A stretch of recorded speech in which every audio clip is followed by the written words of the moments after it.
From a mother-daughter duo who combined have lost well over 200 pounds, these are our top 5 gut microbiome strategies for effective and long-term weight loss. Number 1, increased fiber. A new study came out recently from Canada stating that if you eat 30 different kinds of fiber per week, you will increase your gut microbiome's efficiency and health. And did you know that eating more fiber keeps you more full and helps you lose more weight because it's very low calorie? We don't count calories over here, but we definitely appreciate feeling full off of veggies. Yeah, hunger's going to come every day. How are you going to meet it? So it's a great strategy to implement when you can increase your fiber. We've been hearing about fiber ever since we were born, how important it is, but come to find out, not all fiber is created equally. Number 2, include fermented foods and probiotics. This is something we don't do so much in the West. This is like sauerkraut. And when you buy your sauerkraut, you don't want the one that has sugar and vinegar in it. You want the one that has just sea salt. That's simple. You can do it actually for pennies on the dollar in your very own kitchen. It's a strategy that people have been using for thousands of years, and it absolutely helps to reinforce your gut microbiome without needing to buy fancy probiotics. Probiotics might be something that you love anyway, and we can only encourage them to help rebuild your gut microbiome, but not always the same one. You got to switch up and change your probiotics every 3 months. Number 3 is eating a diverse range of food, which is something I kind of struggle with myself. I really like to eat one meal and only that meal for like 5 months, and then I'm like absolutely grossed out by it, and I get like really into it, but it's actually not really that good for me. And I notice I always plateau when I do that. It's so frustrating because I could literally live off of zucchini for the rest of my life, but zucchini does not want to live off of me. So I always have to change it up and switch it up and step it up because honestly, my body needs different fibers to keep it losing weight and not gaining it, and also for better skin and better sleep and overall just better health. It's true, and that's also how nature was designed. When you think about it, we have seasons in most places in the world, and you have different foods in winter, different foods in spring, different foods in summer. And so I think we've forgotten these cycles of nature. Like strawberries in December are not really good for you. Oh, yeah, she always talks. Well, but we just don't realize it. We just eat. So I know most people I know are just eating the same thing every day. They have their whatever turkey burgers, they have their salmon salad, they're always eating romaine lettuce. Like, we have to change it up, folks. It's true. Lettuce is basically water, so. Well, yeah, but iceberg lettuce is different than romaine lettuce, which is different than radicchio, which is different than okay. Lettuce lover over here. Oh yeah.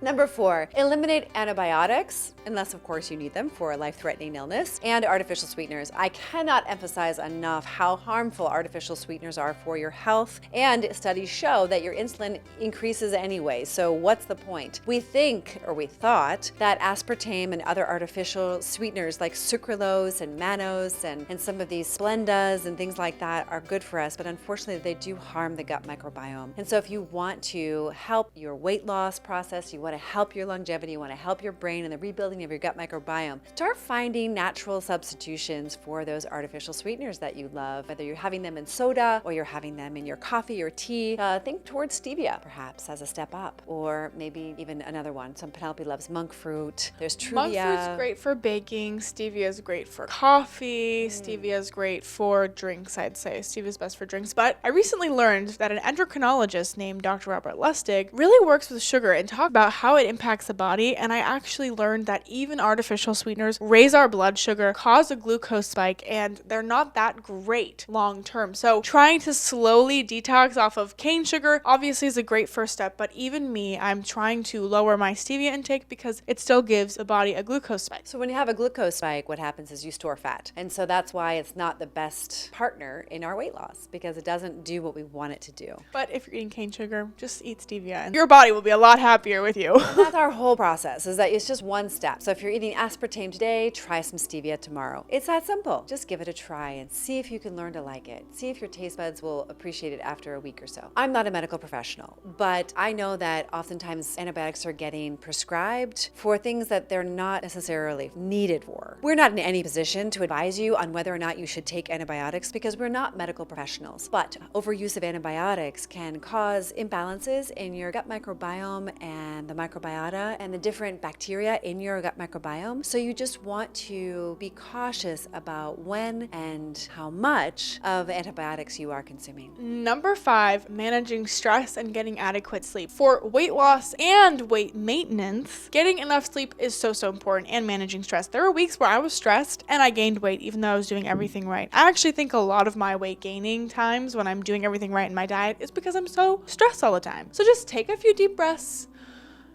go put your feet in some dirt. I have to remind myself to do that sometimes, and I feel a lot better when I'm done. And also getting adequate sleep. Sleeping for 8 hours every night is something that me and my mom do not negotiate on, ever. Like, we're always in bed, like, between 8 and 9. And that's because we know if we don't go to bed early, we're not going to wake up early. We're not going to do our exercise in the morning. So it's actually a process that sets us up for success in the morning so that we can get our exercise in, get our meal prep done, and we are good to go for the day. Because it's really important when you're losing weight and trying to keep it off and trying to manage everything, you need time for yourself, because that's self-love. It is. And managing stress is also like when you feel guilty for betraying yourself or eating things that you know don't make you feel good. That also causes stress. Staying overweight also causes stress. Doing things that are out of alignment with your goals and commitments and who you are, it causes stress. And so how we cope and manage with stress is a big part of what we teach in our program, because who taught you how to cook? Who taught you how to manage stress? Coping mechanisms are far and few between. And so we do teach a lot of that in our program because we love food. And we know that one of the big secrets to losing the weight and keeping it off is learning ways to regulate your emotions. And we do that in a number of different ways. But did you know that the 2017 Nobel Prize winner was on their circadian rhythms? And they found that people who eat in the morning versus in the evening will lose weight. And so it's the circadian rhythm that you alluded to is extremely valuable in weight loss. So when you say evening, what do you mean by evening? People tend to eat in the evening, like